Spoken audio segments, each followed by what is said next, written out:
بسم الله الرحمن الرحيم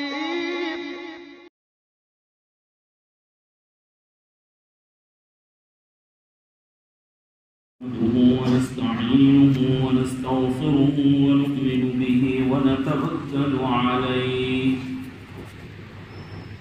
ونعوذ بالله من شرور أنفسنا ومن سيئات أعمالنا ونعوذ بالله من شرور أنفسنا ومن سيئات أعمالنا ونعوذ بالله من شرور أنفسنا ومن سيئات أعمالنا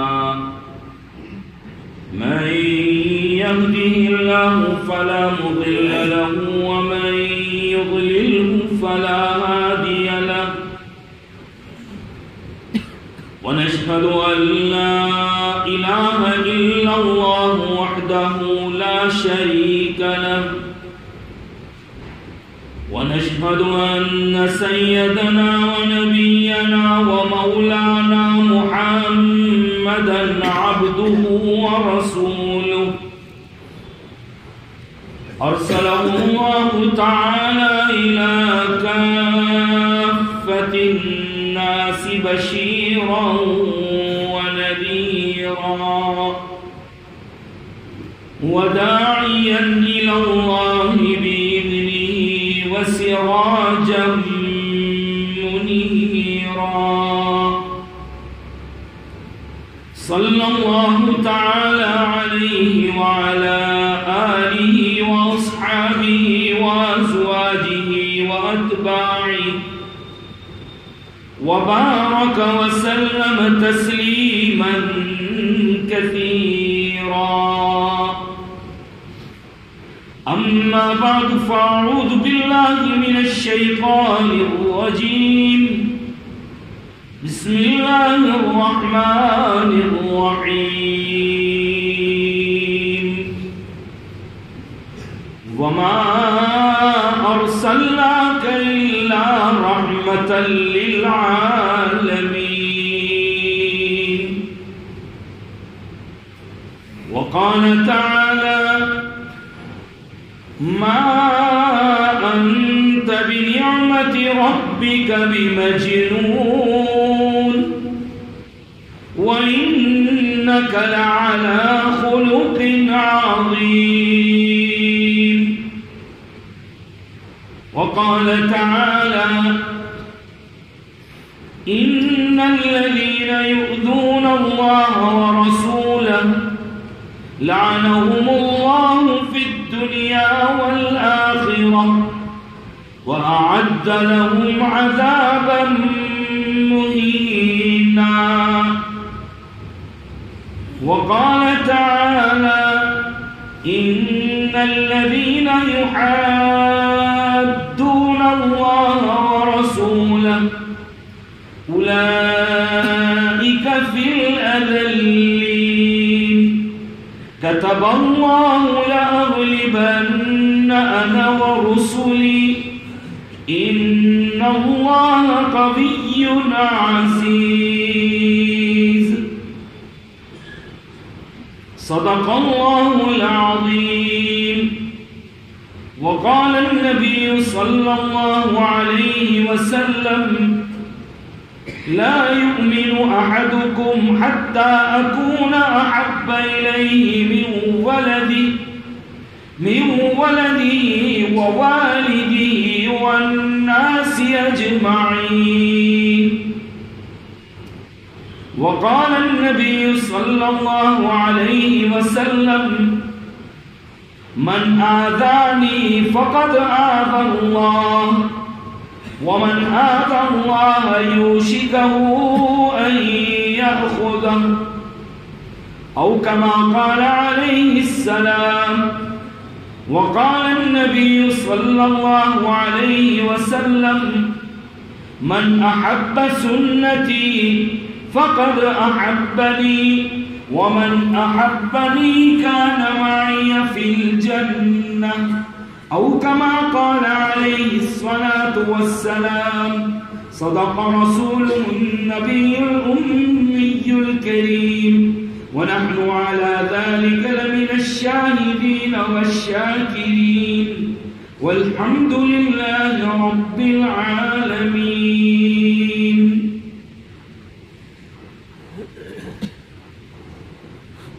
بزرگان محترم و برادران عزیز، دعا فرما دیجئے کہ اللہ تبارک و تعالیٰ اپنے فضل و کرم سے ایسی مفید باتیں کہلوا دے جو میرے اور آپ کے حق میں کارگر ثابت ہوں، اور اللہ تعالیٰ ہم تمام کو عمل کی توفیق نصیب فرمائے. آمین. قرآن کریم کی چند آیتیں اور نبی کریم صلی اللہ تعالی علیہ وسلم کے ارشاد گرامی نقل کیے، جس سے آپ حضرات نے اندازہ لگا لیا، اور ہم لوگ بخوبی واقف ہیں کہ آج کا یہ اجلاس سرکار دو عالم صلی اللہ تعالی علیہ وسلم کی محبت کی بنیاد پر. میرے بھائیوں، پہلے تو یہ عرض کرتا چلوں کہ جب بھی یہاں پر نماز پڑھنے کا اور نماز ادا کرنے کا موقع نصیب ہوا، موقع کے اعتبار سے ہمارے امام صاحب کی جو قرات اور تلاوت ہوتی ہے، واقعی ایسا لگتا ہے کہ بڑے جگر اور دل سے آیتیں نکل رہی. کبھی تو جی یہ چاہتا تھا کہ انہی آیات کی تشریح کرتا چلوں. پہلی رکعت میں جب آپ نے اللہ ولی الذین آمنوا یخرجونہم من الظلمات الی النور، دل کو ہلا دیا کہ اللہ ایمان والوں کا کارساز ہے، اللہ ایمان والوں کا بگڑی بنانے والا ہے. کیا کرتے اللہ تعالیٰ؟ وہ نکالتے ہیں ایمان والوں کو اندھیرے سے نور کی طرف. یقینی بات ہے کہ اس اندھیرے سے روشنی کی طرف لانے کے لیے اللہ تعالیٰ نے کسی ذات کو مبعوث فرمایا اور بھیجا، تو وہ ذات ہے جناب نبی کریم صلی اللہ علیہ وسلم.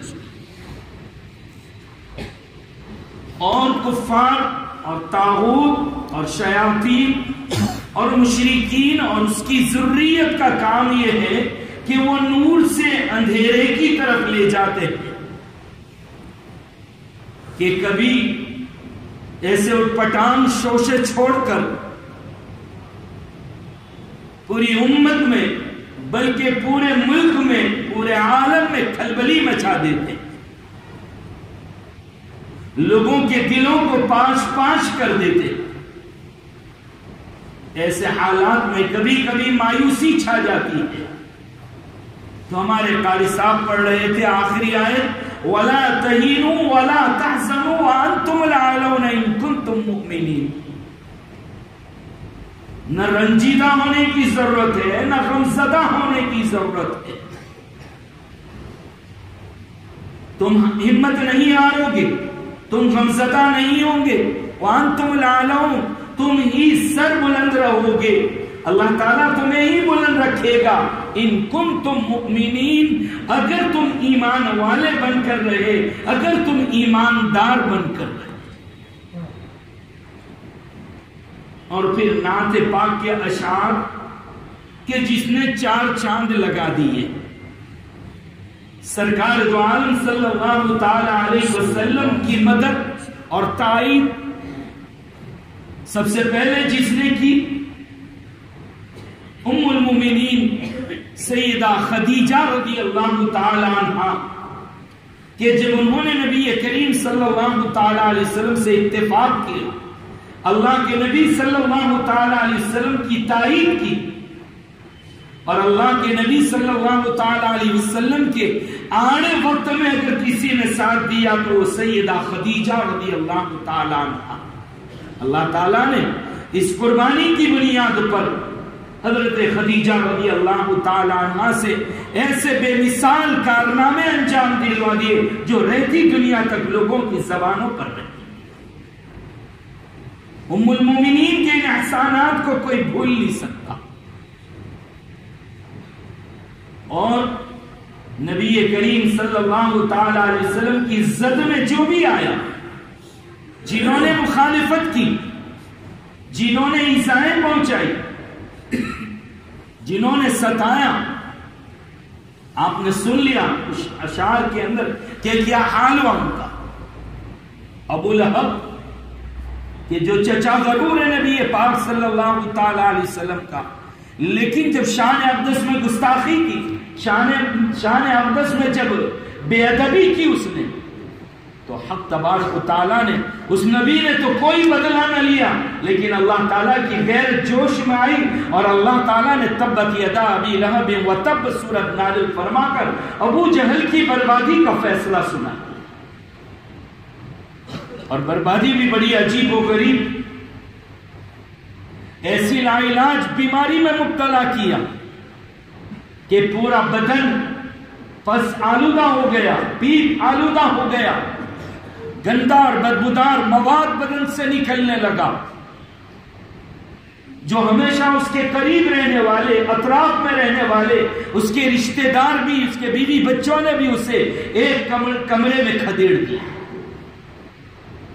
کوئی اپنے پالتو کتے کو بھی عزت سے روٹی ڈالتا ہے، اس کو تو دور سے روٹی پھینکی جا رہی ہے.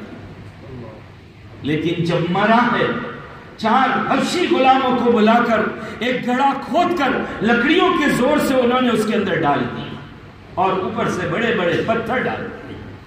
تبت یدا ابی لہب وتب ما اغنی عنہ مالہ وما کسب. نہ اس کی کمائی کام آئی، نہ اس کی اولاد اس کے کام آئی. اسی لیے کہا جاتا ہے کہ ایسے لوگوں کو اللہ تبارک و تعالیٰ سے ڈرنا چاہیے. ہم اپنی طاقتوں سے نہیں ڈراتے، طاقت اللہ کی ہے، اور اس اللہ کے گھر میں نہ دیر ہے نہ اندھیر ہے. اللہ تعالیٰ کی مہولت کو، اللہ تعالیٰ کی چھوٹ کو کوئی دیر نہ سمجھے، نہ اندھیر سمجھے. جب وہ پکڑتا ہے تو وقت کے نمرودوں کو پکڑا، وقت کے فرعون کو پکڑا، اور فرعونوں کا فرعون. اللہ کے رسول صلی اللہ علیہ وسلم نے فرمایا ہر نبی کے لیے ایک فرعون ہے، میرا بھی ایک فرعون ہے، اور میرا فرعون سب فرعونوں کا فرعون ہے، اور وہ ابو جہل. اپنے زمانے کے یہ لوگ سپر پاور سمجھے جا رہے تھے، جن کی تقریریں، جن کے بھاشن، جن کا جوش و خروش، جس کی بنیاد پر اس کو ابو لہب کہا گیا. یا تو اس کا رنگ ایسا شعلہ مارتا ہوا تھا، اس وجہ سے ابو لہب کہا گیا. ایسے طاقتور، ایسے جوشیلے، پورے سماج اور معاشرے کے اوپر اپنا رعب اور دبدبہ رکھنے والے، لیکن حق تبارک و تعالیٰ نے جب پکڑ کر لی ہے تو بے یار و مددگار ہو کرنا ہے. اللہ تعالیٰ نے جب موت دی ہے، بڑی ذلت کی موت دی ہے، بڑی رسوائی کی موت دی ہے باری تعالیٰ نے. معصوم چھوٹے چھوٹے بچوں سے وقت کا فرعون اور وقت کا نمرود ابو جہل لعین، اللہ تعالیٰ نے اس کو ذبح کروا دیا. ہمیشہ یہ عادت رہی ہے باری تعالیٰ کی، جب بھی کوئی اپنے نبی کے خلاف اٹھا ہے اس کو 2 حالت سے گزرنا پڑتا ہے. یا تو ٹکرا کر پاش ہو جاتا ہے، چورا ہو جاتا ہے، بے نام و نشان ہو کر رہ جاتا ہے، یا تو پھر ٹکرا کر اس کو ایمان قبول کرنا پڑتا ہے. یہ تاریخ گواہ ہے، یہ دنیا گواہ اس بات کے اوپر. ہسٹری کے اندر یہ واقعات لکھے گئے. ابو جہل ٹکرانے کے لیے آیا، پاش پاش ہوا. ابو لہب ٹکرانے کے لیے آیا، پاش پاش ہوا. عمر بن خطاب رضی اللہ تعالیٰ ٹکرانے ہی آئے تھے، گردن کٹانے، گردن کاٹنے کے لیے آئے تھے نبی پاک صلی اللہ تعالیٰ علیہ وسلم کی، لیکن آ کر اپنی گردن جھکا دی اور کلمہ پڑھ لیا. تو یا تو مخالف کو ٹکرا کر پاش پاش ہونا پڑتا ہے، یا تو وہ حق کو قبول کر لیتا ہے جس کے مقدر میں ہدایت ہوتی ہے. تو اللہ تعالیٰ کی یہاں نہ دیر ہے نہ اندھیر ہے، وقت پر پکڑ کر رہتے باری تعالیٰ، اور جب اللہ پکڑ لے. اسی لیے تو قرآن کریم میں اللہ تعالیٰ نے فرمایا وَلَا يُوثِقُ وَثَاقَهُ أَحَدٌ، نہ اس کے جکڑنے کے برابر کوئی جکڑ سکتا ہے، نہ اس کے پکڑنے کے برابر کوئی پکڑ سکتا ہے. إِنَّ عَذَّهُ عَلِيمٌ شَدِيدٌ، اس کی پکڑ بڑی خطرناک اور بڑی زبردست. یہ باتیں تو میں نے ہمارے امام محترم ان کی قرات اور ان کی تلاوت سے متاثر ہو کر، ساتھ ساتھ ہمارے قاری صاحب نے جو آیت پاک پڑھی وہ اور اشعار جو آپ کے سامنے پیش کیے گئے، یہ ان باتوں کا خلاصہ. میرے دوستوں، میں نے بھی چند آیتیں آپ کی خدمت میں پیش کی ہے، تلاوت کی ہے، اور چند حدیث رسول صلی اللہ تعالی علیہ وسلم. سمجھ میں نہیں آتا کہ اپنی بات کی ابتدا کہاں سے کی جائے. سورت پاک کو چھیڑے یا سیرت پاک کا تذکرہ کرے. سیرت پاک کا اگر تذکرہ کرتے ہیں تو زندگی مبارکہ کے 23 سال ہے، اور سال کا ایک ایک لمحہ ایک ایک صدی پر بھاری ہے. جو لوگ 23,000 صدیوں میں بھی کام نہیں کر سکتے، وہ میرے آقا سرکار دو عالم صلی اللہ تعالی علیہ وسلم نے 23 سال کے مختصر سے اور قلیل عرصے میں انجام دیا.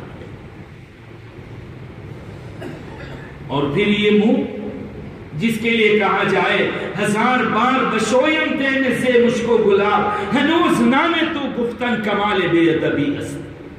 1000 مرتبہ اپنے زبان اور اپنے منہ کو مشک اور گلاب سے دھو لوں، تب بھی یہ پاک نبی تیرا پاک نام لیتے ہوئے ڈر لگتا ہے کہ کہیں بے ادبی نہ ہو جائے. غیبتوں سے بھری ہوئی زبان، تانوں سے بھری ہوئی زبان، گالیوں سے بھری ہوئی زبان، برائیاں ہمیشہ جس زبان اور جس منہ پر ہو اس زبان پر نام کا آ جانا، یقیناً یہ بھی اسی ذات کا صدقہ ہے. انہی کا صدقہ ہے کہ ہمیں نام لینا نصیب ہوا، ورنہ ہماری حیثیت کیا.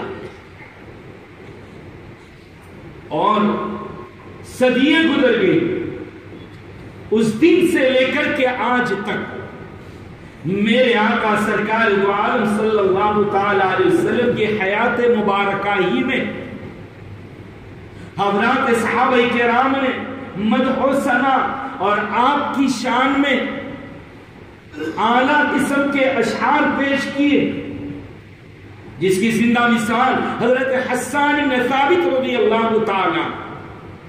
گویا اس دن سے لے کر کے آج تک حضرات صحابہ، تابعین، تبع تابعین، محدثین، فقہاء، اولیاء، علماء، صلحاء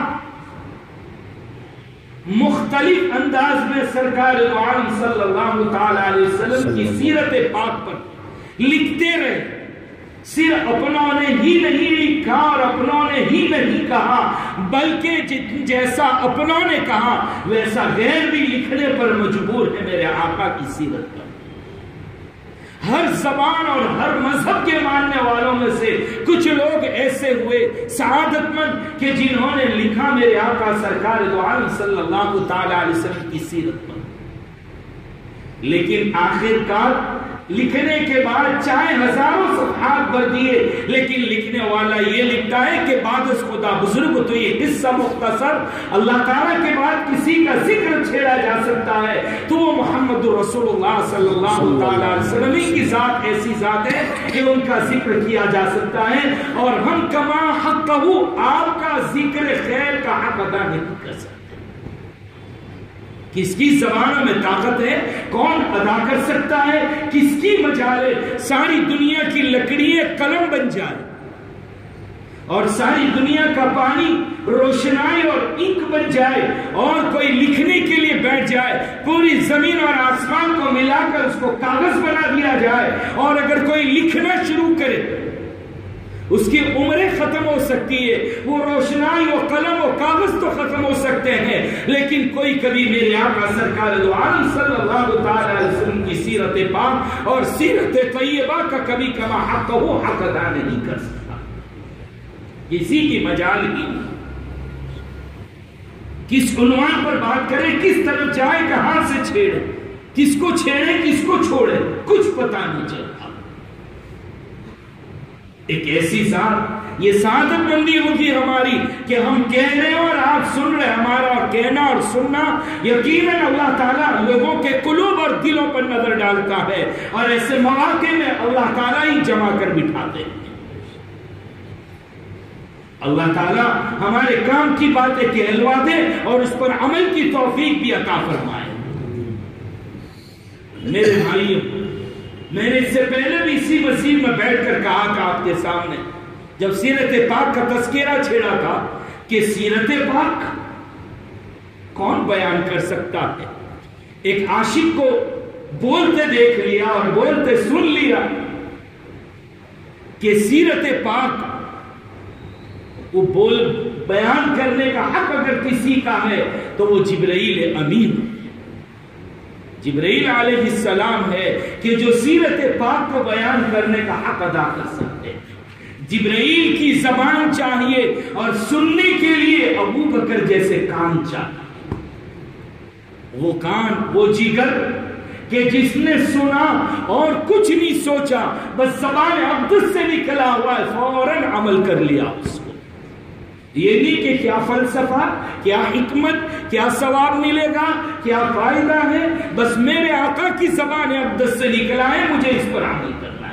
اسی لیے میرے آقا سرکار دو عالم صلی اللہ تعالی علیہ وسلم نے فرمایا، جس کسی کے سامنے میں نے ایمان پیش کیا، جس کسی کے سامنے میں نے دعوت پیش کی، وہ ضرور پسو پیش ہوا۔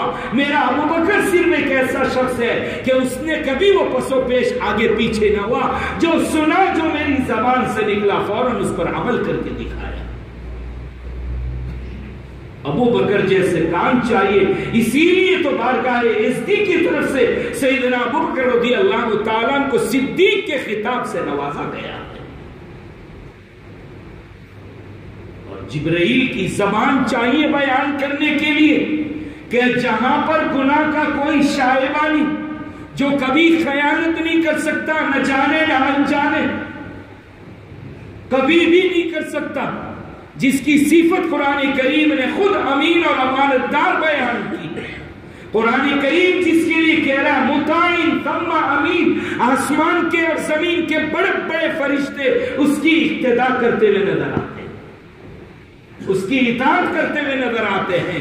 تو ایسا جبرائیل امین ہو، زبان اس کی چاہیے، اور صدیق اکبر رضی اللہ تعالیٰ عنہ کے کان چاہیے۔ نہ وہ زبانیں ہیں نہ وہ کان ہے، یہ تو کرم ہے اللہ کا اور صدقہ جناب نبی کریم صلی اللہ تعالیٰ علیہ وسلم کا۔ یہ سعادت ہے ہماری کہ ہم نالائق ہونے کے باوجود اللہ رب العزت نے اپنے فضل و کرم سے ایسے وقت میں ہم لوگوں کا انتخاب فرمایا۔ یہ ہمارا کمال نہیں ہے، یہ کوئی احسان نہیں ہے، بلکہ یہ کہیں گے کہ اللہ تعالیٰ مرنے کے وقت اگر پوچھ لے کہ کیا لے کر آئے، اتنی امید رکھتے کہ کہہ دے کہ باری تعالیٰ تیرے نبی کے اوپر جب کسی نے کیچڑ اچھالا تھا تو ہم بھی ان لوگوں کی طرح، اس چڑیا کی طرح، اس پرندے کی طرح، جب ابراہیم علیہ السلام کے لیے نمرود نے آگ جلائی تھی تو ایک پرندہ اپنی چونچ میں پانی لے کر جا رہا تھا۔ اللہ تعالیٰ نے کہا جا رہے، کہا آگ بجھانے کے لیے، کہا یہ تیرے منہ میں آیا ہوا قطرہ اتنی بڑی آگ کو بجھائے گا؟ کہا میں بھی جانتا ہوں آگ تو نہیں بجھے گی، لیکن قیامت کے دن اللہ پوچھیں گے، اللہ اعلان فرمائیں گے کہ میرے خلیل کی لگی ہوئی آگ کو بجھانے والے کھڑے ہو جاؤ تو میرا بھی نام آ جائے۔ ایسے ہی اگر اللہ تعالیٰ قیامت کے دن اگر نہیں یقیناً جب آواز دیں گے کہ میرے نبی کی محبت کے دعوے داروں کھڑے ہو جاؤ، میرے نبی کے لیے سب کچھ لٹانے والے کھڑے ہو جاؤ، انشاءاللہ اس مجمع کا بھی نام آ جائے، اس مجمع کا بھی نام آ جائے۔ میرے دوستوں، ایک انسان کے لیے، ایک مسلمان کے لیے اپنی ذات کا جاننا اور اپنی ذات کا سمجھنا اتنا ضروری نہیں ہے جتنا کہ نبی کریم صلی اللہ تعالی علیہ وسلم کی ذات اقدس کو جاننا ضروری ہے۔ آپ کی ذات کا جاننا فرض ہے، اس کے بغیر میرا اور آپ کا وجود ذات کے اعتبار سے بھی باقی نہیں رہے گا، اور ان کے بغیر تو میرا اور آپ کا ایمانی وجود بھی باقی نہیں رہے گا۔ ہمارے علماء اکابرین کہتے ہیں، علامہ ادریس کاندھلوی رحمۃ اللہ علیہ نے علامہ نانوتوی رحمۃ اللہ علیہ کی بڑی عجیب تعبیر پیش کی کہ اللہ کے نبی صلی اللہ تعالی علیہ وسلم باعتبار ایمان کے اصل ہے، اور ہم لوگ جو ہے آپ کے ماتحت ہے، یعنی اصل آپ کا ایمان ہے، اور اس نور سے ہمیں روشنی ہمارا ایمان جو ہے وہ سرکار دو عالم صلی اللہ تعالی علیہ وسلم کا نور، نبی کریم صلی اللہ تعالی علیہ وسلم کی روشنی، اور آپ کے ایمان کی جو برکات تھی اس کے اثرات ہم تک پہنچے اور اس کا عکس ہم پر پڑا، اور اس کی وجہ سے ہم لوگوں میں ایمان داخل ہوا۔ لہذا پورے اعتبار سے آپ ہمارے محسن ہیں، تو ہمیں اپنی ذات کا جاننا ضروری نہیں ہے جتنا کہ جناب نبی کریم صلی اللہ تعالی علیہ وسلم کی ذات اقدس کا جاننا لازم اور ضروری ہے۔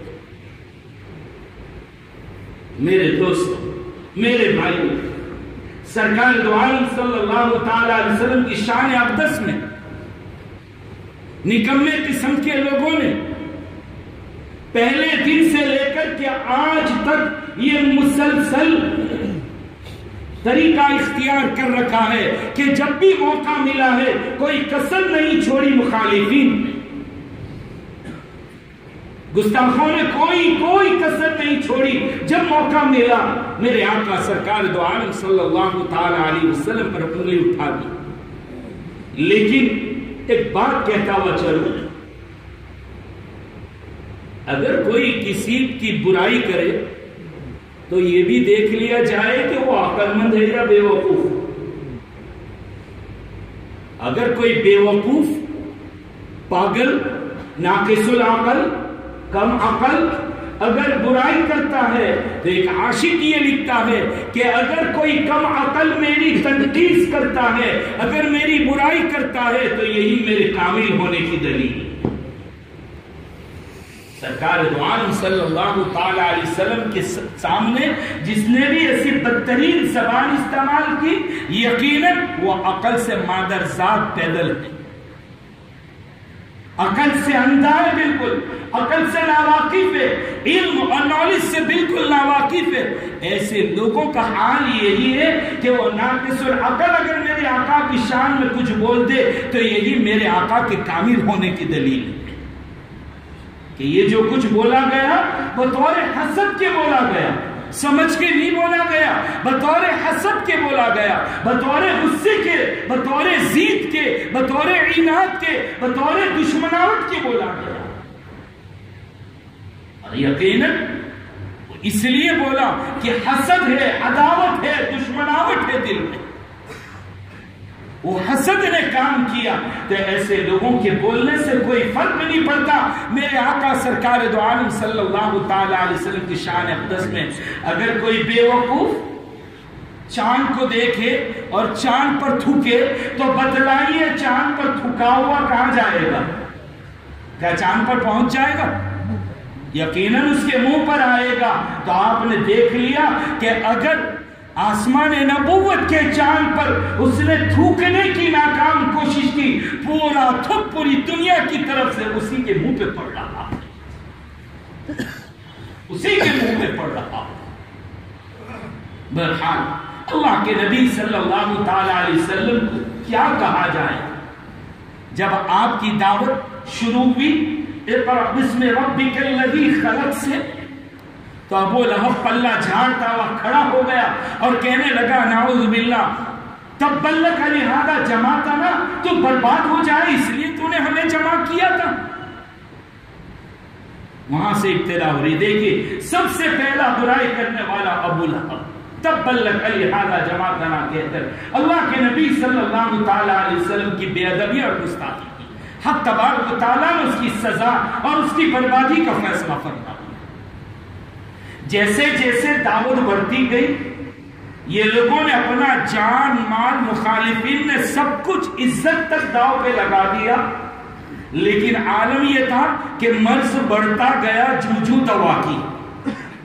جتنی مخالفت کرتے گئے، جتنا دباتے چلے گئے، اسلام اتنا ہی پھیلتا، اتنا ہی پھلتا چلا گیا، اتنے ہی میرے آقا سرکار دو عالم صلی اللہ تعالی علیہ وسلم کی ذات اقدس کو مقبولیت دنیا میں نصیب ہوئی۔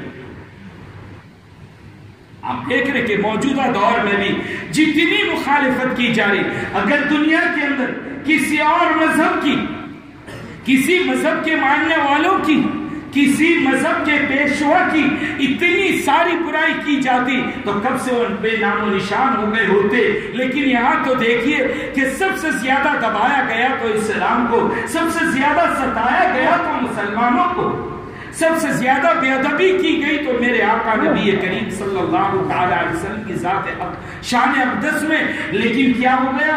اسلام دب گیا، مسلمان صفحہ ہستی سے ختم ہو گیا۔ کیا مسلمان صفحہ ہستی سے ختم ہو گیا؟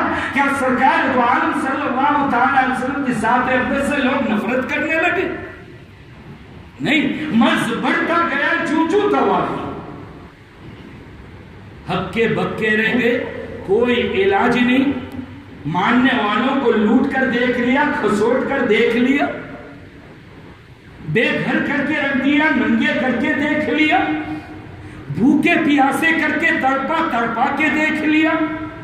لیکن ہماری تاریخ گواہ ہے، سرکار دو عالم صلی اللہ تعالی علیہ وسلم پر ایمان لانے والے کبھی خباب کی شکل میں دیکھو، کبھی ہندا کی شکل میں دیکھو، ایک دو نہیں، جس کو انگلیوں پر گنوایا جائے، بے شمار لوگ کہ جن کو تبدیلی ریت پر لٹایا گیا، انگاروں پر لٹا کر جن کے سینوں پر پتھر رکھے گئے اور کہا کہ چھوڑ دو محمد کا لایا ہوا دین، محمد کے دین سے نفرت کر دو، لیکن جان تو دے دی اور کبھی ایمان نہ چھوڑا، کبھی رسول اللہ کی محبت سے نفرت کا اظہار، بلکہ آپ کو تعجب ہوگا کہ ایک خاتون، اس کو کہا جا رہا ہے میدان کارزار میں کہ تیرا باپ شہید ہو گیا، تیرا بیٹا شہید ہو گیا، تیرا بھائی شہید ہو گیا، تیرا شوہر شہید ہو گیا، چاروں رشتے تیرے ختم ہو گئے۔ وہ کہتے ہیں سب قربان ہیں، مجھے یہ بتلا دو میرے آقا سرکار صلی اللہ تعالی علیہ وسلم کے کوئی چھلن تو نہیں آئی ہے، کوئی خروٹ تو نہیں آئی ہے آپ کو؟ یہ سودا جو ہے مہنگا نہیں، سستا ہے، اگر میرے آقا سلامت ہے اور سب شہید اور قربان ہو جائے کوئی پرواہ نہیں۔ ایک خاتون، آپ جب چاہیں دشمنوں کے مقابلے میں میدان کارزار میں، ایک خاتون اپنے معصوم بچے کو لے کر آ گئی، آپ کی گود میں لڑکا دیا، سامنے لے لیجیے، کیا کروں اس کو لے کر؟ اس کو کون میدان میں دودھ پلائے گا؟ چھوٹا بچہ ہے، وہ ماں روتے ہوئے کہتی ہے اللہ کے نبی میں نے آپ کو اس لیے نہیں دیا ہے کہ آپ اس کو سنبھالے، نہیں کوئی دشمن جب آپ پر تیر چلائے میرے بیٹے کو ڈھال کے طور پہ استعمال کر لینا، میرے بیٹے کو ڈھال کے طور پر استعمال کر لینا۔ میدان کارزار میں کئی وہ لوگ موجود ہیں کہ جنہوں نے جب سرکار دو عالم صلی اللہ تعالی علیہ وسلم پر تیر کی برسات دشمنوں نے برسائی، وہ اپنا سینہ رکھ کر کھڑے ہو گئے، سارے تیر اپنے سینے پر لیے، میرے آقا کو ذرہ بھی کھسوٹ بھی آنے دی۔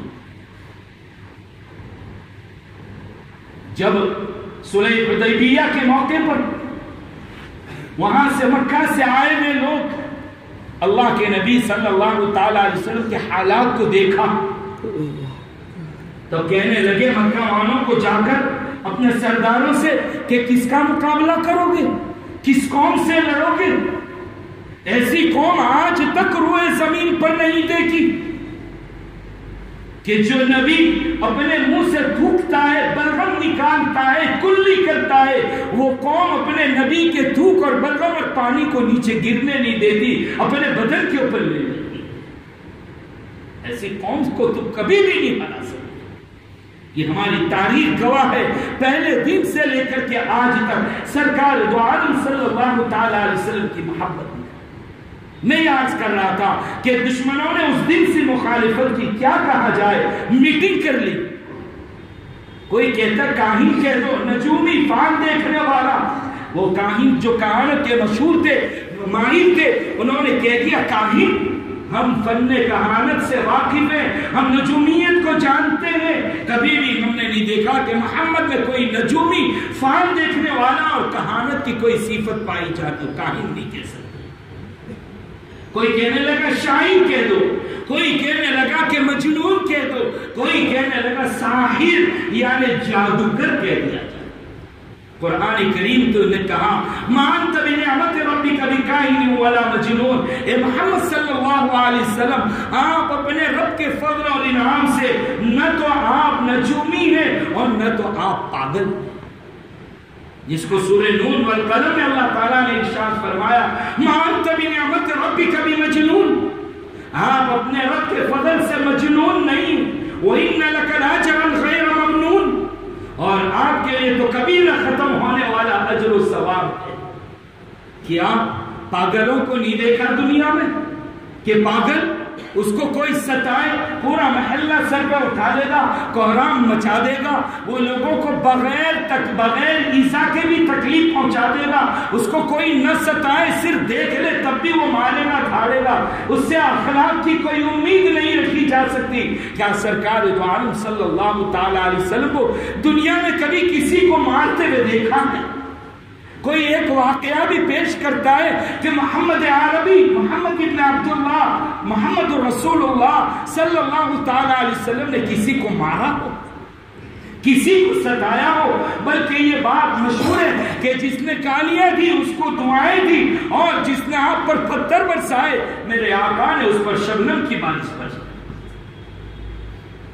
ارے یہ ماننے والے آئے کہ محمد تو ماننے والے اپنے نہیں ہیں، محمد کو گالیاں دینے والے لوگ ہیں. اور مانگا بھی تو بڑے عجیب طریقے سے مانگا، پکڑ کے زور سے دھکا دیا، ببل کے درخت میں جا کر میرے آقا چپک گئے، گلے میں چادر ڈال دی، پھانسا آ گیا.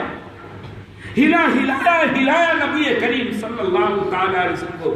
بتلاؤ، بہت سے سخیے، بہت سے دینے والے اندر موجود ہے، سینے پر ہاتھ رکھ کے بتلائیے کہ اگر آپ کے ساتھ کوئی مانگنے والا ایسا مانگے تو آپ کیا کریں گے، کیا کریں گے آپ؟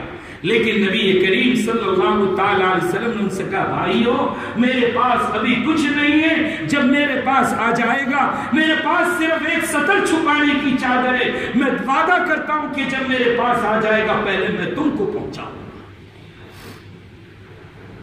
کیا پاگل ایسا ہوتا ہے؟ اس کے اخلاق اتنے اعلیٰ ہوتے ہیں. یہی واقعات ان بات کا ثبوت دیتا ہے کہ محمد الرسول اللہ صلی اللہ تعالی علیہ وسلم مجنون نہیں، اخلاق کے اعلیٰ درجے پر ہے، جس کو قرآن کریم کہتا ہے وَإِنَّكَ لَعَلَىٰ خُلُقٍ عَظِيمٍ، آپ اخلاق کے اعلیٰ درجے کے اوپر فائز ہیں.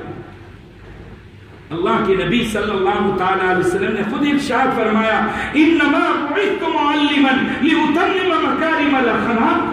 وہ لوگوں میں دنیا میں معلم بنا کر بھیجا گیا، وہ لوگوں میں دنیا میں مدرس بنا کر بھیجا گیا، میں استاد کامل بنا کر بھیجا گیا.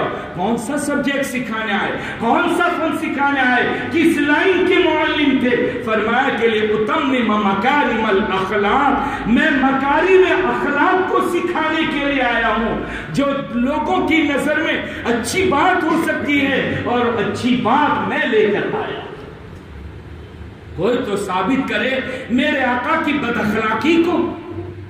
آپ کو یاد ہوگا اسی مجمع میں، اسی مسجد میں بیٹھ کر میں نے ایک سیرت سے حوالے سے واقعہ سنایا تھا. مدراس چینائی کا ایک غیر مسلم لیکھک رائٹر ڈاکٹر راما کرشنا راؤ، جنہوں نے انگریزی میں مختصر سی سیرت لکھی، انگریزی میں ہے جو محمد کر کے، اب تو مختلف زبانوں میں اس کا ترجمہ بھی ہو گیا، بہت پرانی بات ہے. وہ کہتا ہے ڈاکٹر راما کرشنا راؤ کہ میں ایک ایسے شخص کے اوپر قلم چلانے جا رہا ہوں جس کا میں فالوور نہیں.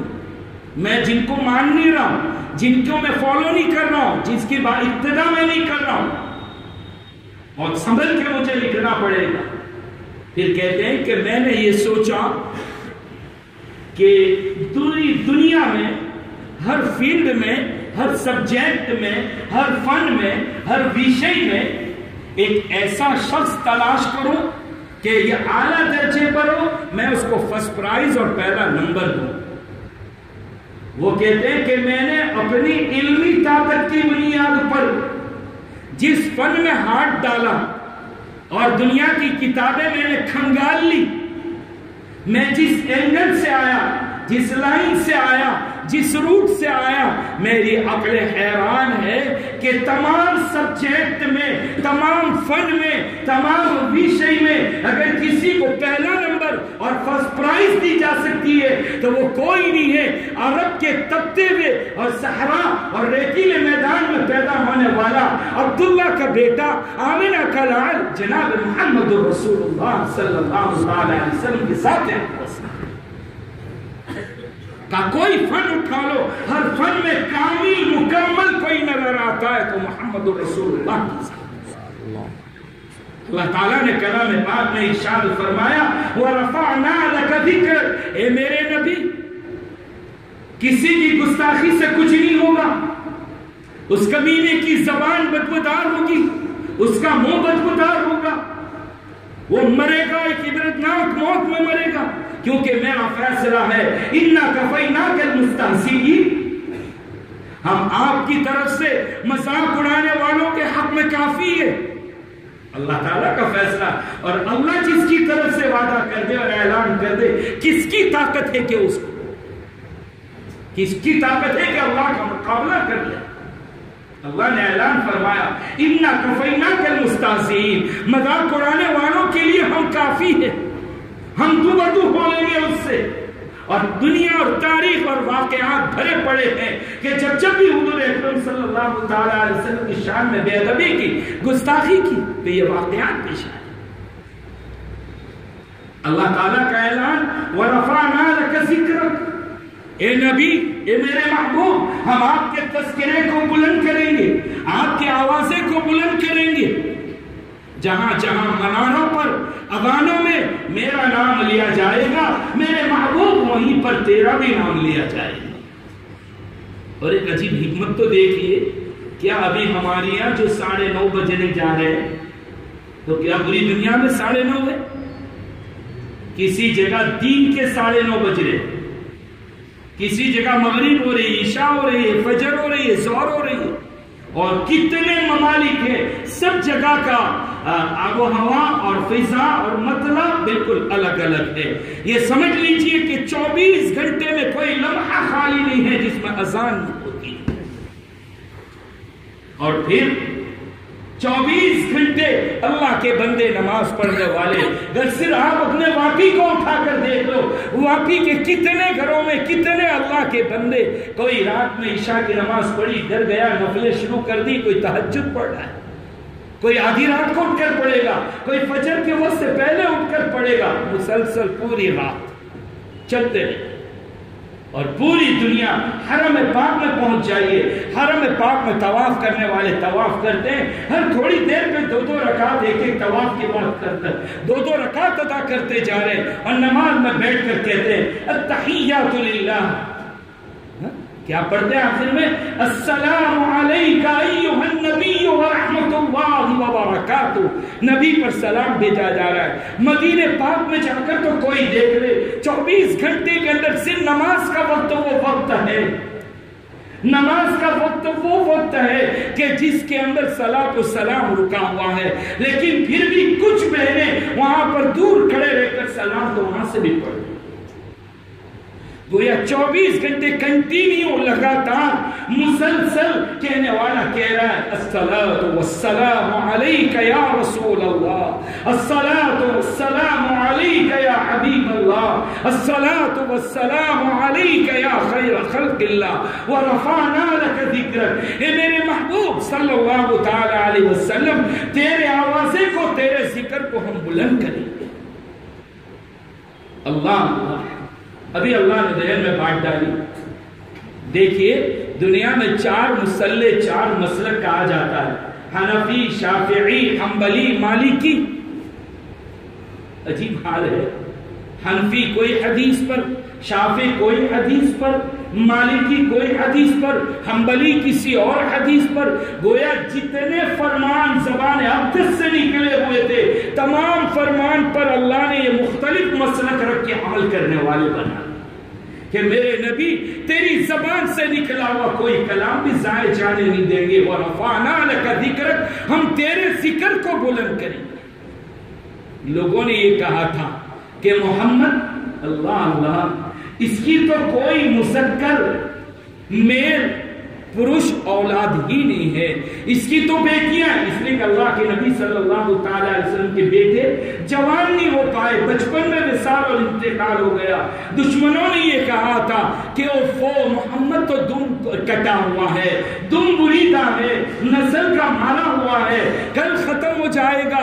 اور باپ کے پروگرام کو لے کر بیٹا چلتا ہے، جب بیٹا ہی نہیں ہے تو پروگرام لے کر کون چلے گا؟ آپ غمزدہ ہو رہے تھے۔ حق تبارک و تعالیٰ نے پوری سورۃ پاک نازل فرما دی، اِنَّا أَعْطَيْنَاكَ الْكَوْثَرَ فَصَلِّ لِرَبِّكَ وَانْحَرْ إِنَّ شَانِئَكَ هُوَ الْأَبْتَرُ۔ او میرے محبوب غمزدہ کیوں ہوتے ہو؟ ہم نے تو آپ کو کوثر عطا فرمائی جو دنیا کی تمام نعمتوں سے افضل ہے۔ کوثر جنت کی ایک نہر ہے جس کے پرنالے کے ذریعے سے میدان محشر میں پانی پڑے گا اور آقا اپنے ہاتھوں سے جنتیوں کو پلائیں گے، اپنے امتیوں کو پلائیں۔ کہا میں نے تو تم کو کوثر دی، اور بعض علماء نے کوثر کا ترجمہ کیا خیر کثیر، دنیا اور آخرت کی ساری بھلائیاں ہم نے آپ کو دے دی۔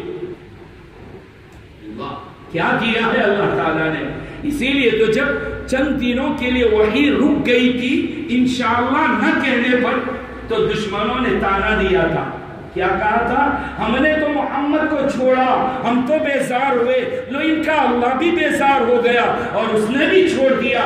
فوراً قرآن کی آیت آ گئی، غمزدہ نہ ہوئیے، ہم نے چھوڑا نہیں ہے، ما ودعک ربک وما قلی، نہ تو چھوڑا ہے نہ تو بیزار ہوئے ہیں، وللآخرۃ خیر لک من الاولی، دنیا سے آخرت بہتر ہے یا پیچھے اگلی زندگی سے پچھلی زندگی آپ کی افضل۔ اور پھر آگے فرمایا وَلَسَوْفَ يُعْطِيكَ رَبُّكَ فَتَرْضَىٰ، اب انقریب آپ کا رب اتنا دے گا کہ آپ راضی ہو جائیں گے۔ دینے والا اگر رب العالمین ہے تو لینے والا رحمت للعالمین ہے، وہ اپنی شان سے دے گا یا اپنی شان سے دے گا۔ اور کیا دیں گے؟ کہا کہ میرا ایک امتی بھی جہنم میں جب تک رہے گا میں بھی راضی ہونے والا نہیں۔ سارے امتی جب جنت میں چلے جائیں گے تب جا کر میں بھی اللہ سے راضی ہوں گا۔ وَلَسَوْفَ يُعْطِيكَ رَبُّكَ فَتَرْضَىٰ إِنَّا أَعْطَيْنَاكَ الْكَوْثَرَ فَصَلِّ لِرَبِّكَ وَانْحَرْ إِنَّ شَانِئَكَ هُوَ الْأَبْتَرُ۔ او میرے محبوب کو تم بریدہ کہتے ہو، میرے محبوب کی شان میں گستاخی کرتے ہو۔ قرآن کا فیصلہ ہے، تم بریدہ کہنے والوں، بے ادبی کرنے والوں، لعن طعن کرنے والوں، گستاخیاں کرنے والوں، تم کیا سمجھو میرے محبوب صلی اللہ تعالی علیہ وسلم کو؟ تم ہی بے نام و نشان ہو کر رہ جاؤ۔ بتلاؤ ابو جہل کا نام و نشان باقی ہے؟ کوئی لیتا ہے تو بہت محبت سے لیتا ہے، نہیں، جب بھی نام آتا ہے تو ملعون اور لعین اور دشمن رسول یہ کہہ کر نام لیا جاتا ہے، اور جب آقا کا نام لیا جاتا ہے تو ایک امتی خوش ہو جاتا ہے کہ وہ کتنا خوش نصیب ہوں کہ میرے کان میں میرے آقا سرکار دو عالم صلی اللہ علیہ وسلم کا نام اس میں گرامی آیا، اور درود شریف پڑھنے کا موقع مل جائے تو بتلائیے ایمانداری سے کہ اس سے بڑھ کر کوئی نعمت میسر آ سکتی ہے؟ اس سے بڑھ کر کوئی نعمت میسر نہیں آ سکتی۔ قرآن پاک میں اللہ تعالیٰ نے ارشاد فرمایا ان الذين يؤذون الله ورسوله لعنهم الله في الدنيا والآخرة، وہ لوگ جو اللہ اس کے رسول کو ایذائیں پہنچاتے ہیں اللہ کی لعنت ہے ان پر دنیا میں بھی اور آخرت میں بھی۔ وَأَعَدَّ لَهُمْ عَذَابًا مُهِينًا، اور ان کے لیے ذلیل کرنے والا اور برباد کر دینے والا عذاب ہم نے تیار کر رکھا۔ اللہ کے نبی صلی اللہ تعالی علیہ وسلم نے خود ارشاد فرمایا من آذانی فقد آذى اللہ، جس نے مجھے تکلیف پہنچائی اس نے اللہ کو تکلیف پہنچائی۔ اور جس نے اللہ کو تکلیف پہنچائی قریب ہے کہ اللہ اس کو پکڑ لے، قریب ہے کہ اللہ اس کو برباد کر دے۔ قرآن کریم کا فیصلہ ان الذین یحادون اللہ ورسولہ، وہ لوگ کہ جو مخالفت کرتے ہیں اللہ اور اس کے رسول کی، اولئک فی الاذلین، وہ نکمے قسم کے لوگ ہیں، وہ ذلیل قسم کے لوگ ہیں، وہ بدترین قسم کے لوگ ہیں۔ جب اسلام کو نہ روک سکے، محمد کی دعوت کو نہ روک سکے، جب تنگ آ گئے، سب کچھ کر کے تھک گئے، تو پھر یہی کمینہ پن بتلایا جاتا ہے کہ شان اقدس کے اندر ایسی باتیں پہلے بھی کہی جاتی تھی اور آج بھی کہی جاتی ہے۔ اگر آپ کو میرا سبق یاد ہو، میں نے جمعہ کے بیان میں بھی آپ سے 1-1.5 سال پہلے یہ کہا تھا کہ باقاعدہ یہودی لوبی سر جوڑ کر بیٹھ رہی ہے، وہ آپ سے ہار مان چکے ہیں، تھک چکے ہیں کہ ان کو ننگا کر کے کپڑے اتار کے بھی دیکھ لیا، بھوکے مار مار کے ان کی اولادوں کو دیکھ لیا، بے گھر کے کر کے رکھ دیا، ان پر بڑے بڑے میزائل اور بم برسا کر دیکھ لیے، ان کے ہاسپٹلوں پر، ان کی اسکولوں پر سب طریقے سے تخت و تاراج کر دیا۔ لیکن عجیب لوگ ہیں کہ ایمان سے متنفر نہیں ہوتے۔ لالچ دینے والوں نے پلاٹ کی لالچ دی، بنگلوں کی لالچ دی، مکانوں کی لالچ دی، کیا کیا کچھ نہ کیا، لیکن یہ کیا بندے ہیں کہ جو کسی کی لالچ میں نہیں آتے، کچھ نہیں ہوتا، ان کو بے ایمان کیسے کیا جائے؟ وَدَّ كَثِيرٌ مِّنْ أَهْلِ الْكِتَابِ لَوْ يَرُدُّونَكُم مِّن بَعْدِ إِيمَانِكُمْ كُفَّارًا حَسَدًا مِّنْ عِندِ أَنفُسِهِمْ، ان میں سے محمد کی محبت نکال دو، یہ بے جان ہو جائے۔ اور یہ ممکن نہیں ہے، محال ہے، یہ امپاسبل ہے۔ کوئی مسلمان شرابی ہو سکتا ہے، مسلمان چگاری ہو سکتا ہے، مسلمان دھوکے باز ہو سکتا ہے، سب کچھ گناہ کر سکتا ہے، لیکن اپنے نبی کی شان میں گستاخی کر دے، یہ کبھی بھی نہیں ہو سکتا۔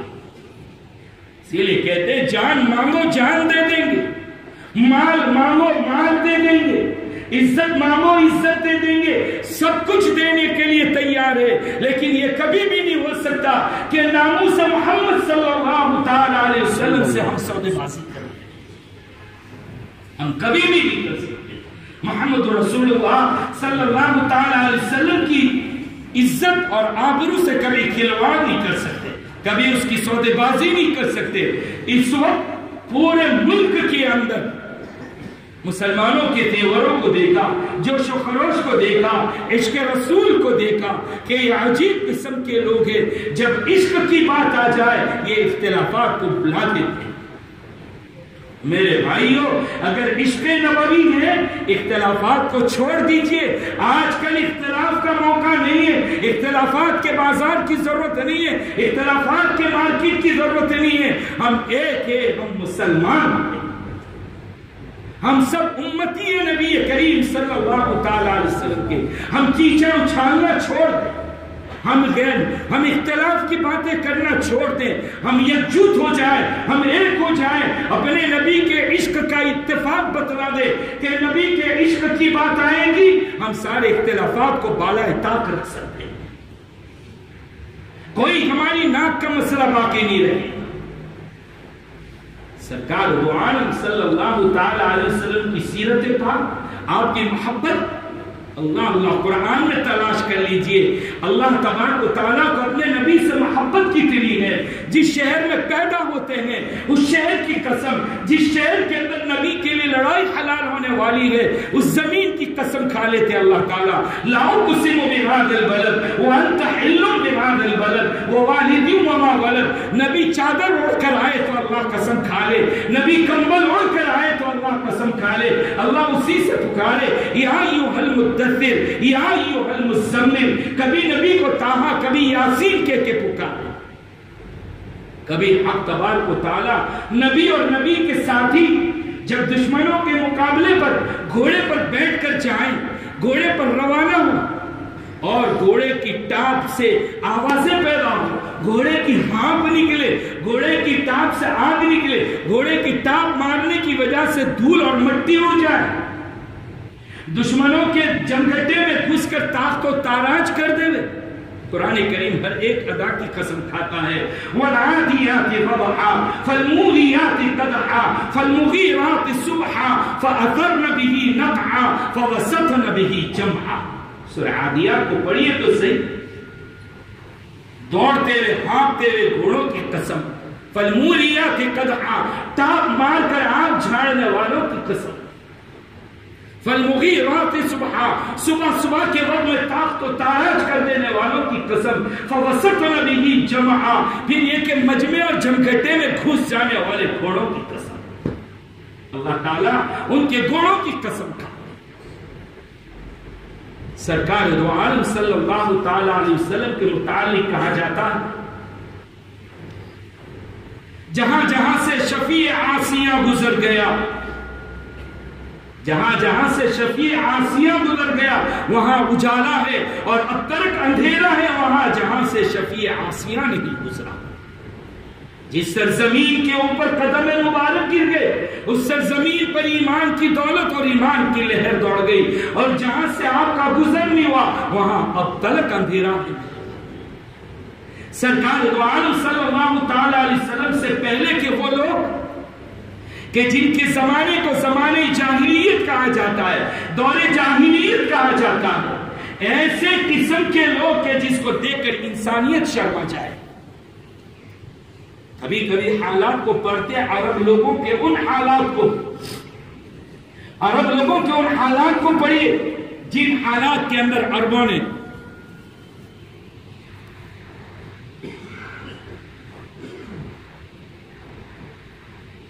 جس دور میں عربوں نے آنکھ کھولی اور بے غیرتی، بے حیائی، بے شرمی، گندے کام جتنے ہو سکتے تھے سب کے سب زمین پر ہو رہے تھے.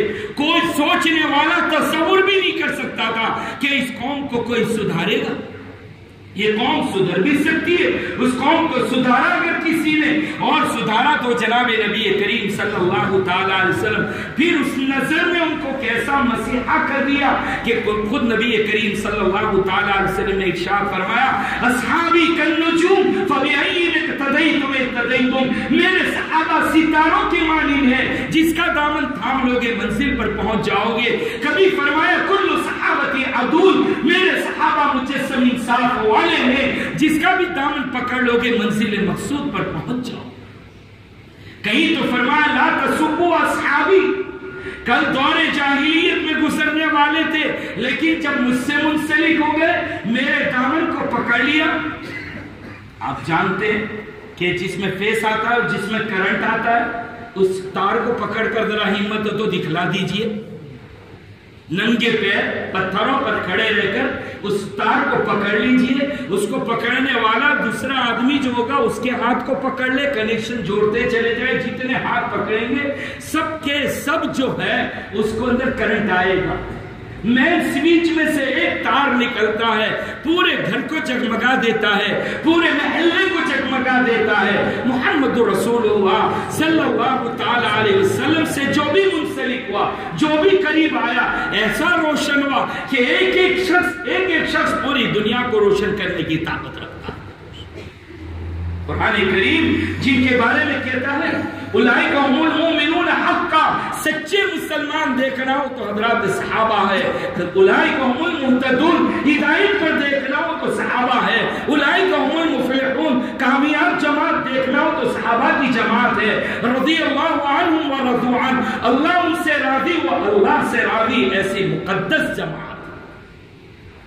اور اس پوری مقدس جماعت کے اندر سب سے اعلیٰ عرفہ اگر کوئی ہے تو دو ہیں. ایک تو خلفائے راشدین اور ایک اللہ کے نبی صلی اللہ تعالی علیہ وسلم کی ازواج اور بیوی. خلفائے راشدین، اللہ کے نبی صلی اللہ تعالی علیہ وسلم نے فرمایا علیکم بسنتی وسنت خلفائے راشدین المہدیین. سنت کے لفظ کو دو مرتبہ ذکر کیا. علیکم بسنتی وسنت الخلفاء الراشدین، لوگوں تمہارے لیے ضروری ہے میری سنتوں پر عمل کرنا. وسنت الخلفاء الراشدین، اور میرے خلفاء الراشدین کی سنت. دونوں کا الگ الگ بیان کیا. محدثین اور شرح نے لکھا ہے کہ آقا اشارہ کر رہے ہیں کہ جتنا میرے طریقے اور میری سنت پر عمل کرنا ضروری اتنا ہی مقام اور درجہ میرے خلفائے راشدین کا. خلفائے راشدین ابو بکر، عمر، عثمان اور علی. حضرت ابو بکر رضی اللہ تعالیٰ جن کو صدیق کے خطاب سے نوازا گیا، جس نے اپنا سب کچھ قربان کر دیا، لوٹا دیا. عمر کہنے پر مجبور ہو گئے کہ عمر کہنے پر مجبور ہوئے کہ ابو بکر میں تیری زندگی کی ایک وہ نیکیاں جو تو نے غار میں نبی کریم صلی اللہ تعالی علیہ وسلم کے ساتھ گزاری ہے، میں اس ایک رات کا بھی مقابلہ نہیں کر سکتا اگرچہ پوری زندگی میری نیکیوں میں لگا دو. اللہ کے نبی صلی اللہ تعالی علیہ وسلم کی زبان اقدس سے ایک تو نہیں بے شمار فضیلت، صرف ایک فضیلت کو سن لیجئے، وقت بھی اجازت نہیں دیتا. جب ہجرت کی تو غار میں کون گیا؟ سیدنا ابو بکر پہلے گئے اور حضور پاک صلی اللہ علیہ وسلم کو بعد میں بلایا کہ غار میں جالیں، غار میں کانٹیں، غار گندی ہے، پہلے میں جاتا ہوں، مبادا آپ کو کوئی تکلیف نہ پہنچ جائے، اس لیے میں پہلے اندر جاتا ہوں، بعد میں آپ تشریف لائیں. غار کا مسئلہ تھا، دنیا کا مسئلہ تھا. ابو بکر گئے اور جب مزار اقدس کی بات آئی کہا ابو بکر تم ٹھہرو، میں پہلے جاتا ہوں. ایسا کیوں؟ یہ قبر کا مسئلہ ہے. قبر میں سانپ ہوتے، قبر میں بچھو ہوتے، قبر میں طرح طرح کے عذاب ہو سکتے ہیں. اگر اس عذاب کو روکنے کی طاقت ہے، اس عذاب کو کوئی روک سکتا ہے، عذاب کسی کی وجہ سے ہٹ سکتا ہے، عذاب کسی کی برکت سے اور کسی کے صدقے میں ہٹ سکتا ہے، تو ابو بکر میری ذات ہے، مجھے چلے جانے دو، میں تیرے لیے وہاں کا راستہ صاف کرتا ہوں. وہ غار میں تیرا راستہ، میرا راستہ تو نے صاف کیا، قبر کا راستہ میں صاف کرتا ہوں. اور جو پیارا ہوتا ہے اس پیارے کو لوگ سینے سے لگاتے ہیں. مزار اقدس کے اندر ذرا ترتیب تو دیکھ لو، ترتیب کس قسم کی ہے؟ ایسی ترتیب ہے، ایسی یہ یعنی جہاں پر اللہ کے نبی کا سینہ مبارک وہاں ابو بکر کا سر، ابو بکر کا سر، اور جہاں ابو بکر کے پیر، حضور کے پیر ہیں وہاں عمر ہے. گویا عمر نے دونوں کے پیر کو پکڑ لیا ہے اور ابو بکر حضور کے سینے سے چمٹ گئے. اللہ کے نبی قیامت تک اپنے سینے سے چمٹا کر اٹھے. یہ محبوب ہونے کی علامت ہے. کہا کہ سب کے احسان کا بدلہ چکا دیا. ابو بکر وہ ہے جس کے احسان کا بدلہ میں ادا نہیں کر سکتا، اللہ عطا فرمائے. سورہ اللیل اذا یغشی میں مستقل آیات ہے حضرت ابو بکر کے فضائل کی. نمبر 2 حضرت عمر. اتنا ہی کافی ہے کہ اللہ کے نبی صلی اللہ علیہ وسلم نے فرمایا لو کان بعدی نبی لکان عمر، او کما قال علیہ السلام، اگر میرے بعد نبوت کا دروازہ کھلا رہتا، نبیوں کا آنا ممکن ہوتا تو اللہ عمر کو نبی بنا دے. لیکن انا خاتم النبیین، لیکن میں خاتم النبیین ہوں، اب میرے بعد کوئی نبی نہیں آئے گا. لا نبی بعدی، اب میرے بعد کوئی نبی نہیں آئے گا. اور اگر کوئی دعویٰ بھی کرے نبوت کا تو فرمایا تھا کلہم یزعمون انہم نبی، ثلاثون کذابون دجالون، 30 جھوٹے لوگ آئیں گے اور وہ سب اپنے آپ کو نبی سمجھیں گے. لیکن سن لو انا خاتم النبیین، میں خاتم النبیین ہوں، اب کوئی کسی قسم کا نبی نہیں آئے گا، میں خاتم النبی. یہ ہمارا عقیدہ. حضرت عمر وہ شخص ہے کہ کبھی اللہ کے نبی کو مشورہ دیتا ہے کہ جی یہ چاہتا ہے کہ ایسا ہونا چاہیے. عمر جی تو میرا بھی چاہتا ہے لیکن قانون میں نہیں بناتا، قانون کے بنانے والے اللہ نے اتنا مشورہ دیا کہ تھوڑی دیر کے بعد عمر کا مشورہ قرآن کی آیت بن کے نازل. یہ ہے حضرت عمر رضی اللہ عنہ. حضرت عثمان ابن عفان رضی اللہ تعالیٰ ذی النورین، کئی مرتبہ سنا ذی النورین، کیا مطلب؟ 2 نور والا. اللہ کے نبی صلی اللہ تعالیٰ علیہ وسلم کی 2 بیٹیاں حضرت عثمان ابن عفان کے نکاح میں ہیں. اللہ کے رسول صلی اللہ علیہ وسلم نے فرمایا اگر میری 10 بیٹیاں ہوتی یکے بعد دیگرے میں عثمان کے نکاح میں دے دیتا. ایک کے بعد ایک کا انتقال ہوتا، دوسری عثمان نے کے نکاح میں دیتا، دوسری کا انتقال ہوتا، میں تیسری کو نکاح میں دیتا. ایسا بحیا اور شرم والا آدمی نہ زمین اور آسمان نے دیکھا. جب یہ زمین پر چلتا ہے عثمان تو عرش کے فرشتے اس سے اوپر حیا کرتے ہیں. ایک مرتبہ اللہ کے نبی صلی اللہ تعالی علیہ وسلم تشریف فرمائے، اوپر کا بدن کھول دیا ہے، چادر کھول دی اور نیچے کی چادر اور ٹیبل اوپر تک ذرا کھینچ لیا ہے، کھل کر بیٹھے. حضرت ابو بکر آیا، آواز دی کہا جاؤ. عمر نے آواز دی کہا جاؤ. تھوڑی دیر بعد اور ایک آواز آئی، کون؟ کہا عثمان. کہا ٹھہر جاؤ. اللہ کے نبی نے کپڑے برابر کر بیٹھ. حضرت عمر کہنے لگے کہ میں آیا، ابو بکر آئے، آپ ویسے ہی بیٹھے رہے، لیکن عثمان آئے تو آپ نے ایسا کیوں کیا؟ فرمایا کہ کیوں نہ میں شرم کروں، جب یہ زمین پر چلتا ہے تو عرش کے فرشتے اس سے حیا کرتے.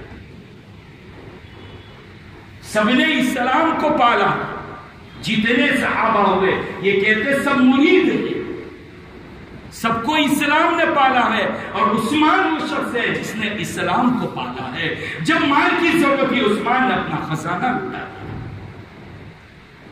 چوتھے نمبر کے خلیفہ سیدنا علی کرم اللہ وجہہ. کیا ہے علی کا مقام؟ جب کوئی دشمن دین، پہلے لڑائی ہوتی تھی، دونوں طرف کی صفیں قائم ہو جاتی، ادھر سے پہلوان نکلتا، بڑے بڑے بھائی پہلوان، اور کہتے حل من مبارز، ہے کوئی میرے مقابلے کا؟ ہمیشہ مسلمانوں کی طرف سے کوئی نکلا ہے تو سیدنا علی نکلا. حضرت علی کرم اللہ وجہہ نکلے.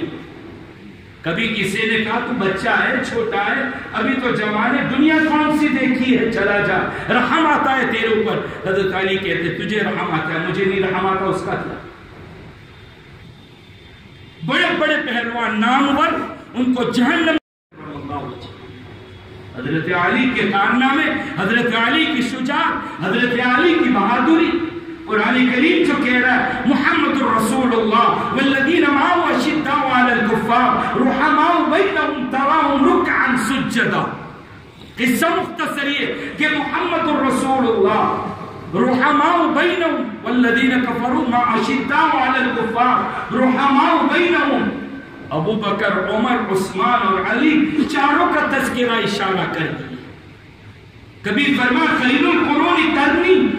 محدثین اور لطیف مزاج رکھنے والے کہتے قرنی، کاف ابو بکر کا، صدیق کا، را عمر کی، نون عثمان کا اور علی کی. گویا یہ چاروں مراد نبی کریم صلی اللہ تعالی علیہ وسلم کے دو سسر، دو داماد. حضرت ابو بکر اور حضرت عمر یہ سسر ہوتے ہیں. ابو بکر کی بیٹی عائشہ. ایک مرتبہ حضرت ابو بکر نے کہا اللہ کے نبی، جب آقا نے کہا تمہاری دنیا سے 3 چیزیں مجھے بہت پسند، حضرت ابو بکر کہنے لگے کہ مجھے بھی 3 چیزیں بہت پسند. اس میں سے ایک یہ بات بھی بتلائی، میری دل کی تمنا اور دل کی چاہت یہ کہ میری بیٹی ہمیشہ آپ کے نکاح میں رہے. کیا سچے دل سے ابو بکر نے کہا تھا کہ اللہ رب العزت نے جب میرے نبی کا آخری وقت آیا تو صدیق اکبر رضی اللہ تعالیٰ کی پیاری بیٹی حضرت عائشہ صدیقہ رضی اللہ تعالیٰ عنہ کے سینے مبارک سے سر لگا کر آپ آرام فرمائے. حضرت عائشہ فرمایا کرتی تھی میں وہ خوش نصیب عورت ہوں کہ سب سے آخر میں اللہ کے نبی کے منہ میں اگر کوئی چیز گئی ہے تو میرا چبایا ہوا مسواک گیا. اور حضرت عائشہ کتنی خوش نصیب ہے کہ ان کا کمرہ جو ہے، ان کا روم اور ان کا حجرہ جو تھا، وہاں پر میرے آقا دفن اور تدفین آپ کی وہاں پر، آپ وہاں پر لیٹے ہوئے ہیں. اور یہ ہمارا فیصلہ ہے اہل سنت والجماعت کا کہ عرش و کرسی سے بھی افضل اگر کوئی جگہ ہے تو قبر مبارک کا وہ حصہ جس میں آپ کا بدن مبارک آرام فرما ہے. کبھی تو فرماتے ہیں ماں بین بیتی و منبری روضۃ من ریاض الجنہ، میرے منبر اور میرے گھر کے درمیان کی جگہ جنت کی کیاریوں میں سے ایک کیاری. خلفائے راشدین اگر ان کے فضائل اور مقام بیان کرنے بیٹھوں رات ہو جائے گی، کافی وقت گزر جائے گا. ازواج مطہرات برائیں، نبی کی بیویاں ہماری مائیں. خود قرآن کریم کہتا وَأَزْوَاجُهُ أُمَّهَاتُهُمْ، ان کی بیویاں تمہاری مائیں ہیں۔ پہلا قصور تو ہمارا یہ ہے کہ کیسے ناہنجار بیٹے ہیں۔ اب بیٹوں کو اگر ماؤں کا نام پوچھ لیا جائے تو واقعی والوں بتاؤ، سب پاپی نظر آئیں گے شاید اس راستے۔ یہ حال ہوگا۔ آج ایک ظالم درندہ کمینہ میری ماں کی شان میں گستاخی کرتا ہے، اور افسوس یہ ہے کہ ہمیں اپنی ماں کے نام دیا۔ وہ کہتا ہے کم عمری میں شادی کی۔ آج یورپ میں دیکھ لو 6 سال کی بچیاں بچے چل رہی ہیں۔ ابھی چند دنوں پہلے نیوز میں آپ نے پڑھا ہوگا کہ چند ابتدائی کلاسوں میں پڑھنے والی بچی نے اسکول کی ٹوائلٹ میں بچے کو جنم۔ میری ماں عائشہ پر کیچڑ اچھالا، تمہاری بیٹیاں بھی سلامت، یہ اللہ کی طرف سے پکڑ آئے گی، یہ اللہ کی طرف سے عذاب آئے گا۔ عائشہ صدیقہ رضی اللہ تعالیٰ عنہ ان کا مقام اور مرتبہ سمجھنا ہو تو مدینہ کے مفتی حضرت ابو موسیٰ اشعری سے پوچھو، حضرت عمر بن خطاب رضی اللہ تعالیٰ عنہ سے پوچھو۔ حضرت ابو موسیٰ اشعری فرماتے ہیں کبھی ایسا نہ ہوا کہ کئی مسئلے میں اٹک گیا اور اس کا جواب میری ماں عائشہ کے پاس ملا۔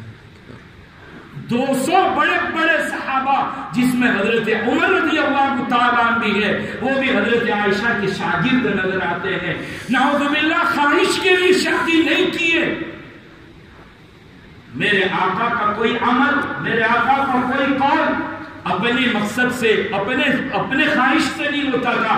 قرآن کا فیصلہ وما ينطق عن الهوى ان هو الا وحی یوحی، وحی کی روشنی میں ہوتا تھا۔ جتنے نکاح فرمائے آپ نے اپنی مرضی سے نہیں فرمائے، اللہ کے حکم سے فرمائے، اور اللہ تعالیٰ نے جن کو آپ کی صحابیت کے لیے دیا، جن کو آپ کی زوجیت اور بیویاں بنا کر دی، اللہ نے ان کے دلوں پر نظر ڈالی کہ کون میرے نبی کے لائق ہے، کس میں کیا شان اور صلاحیت ہے۔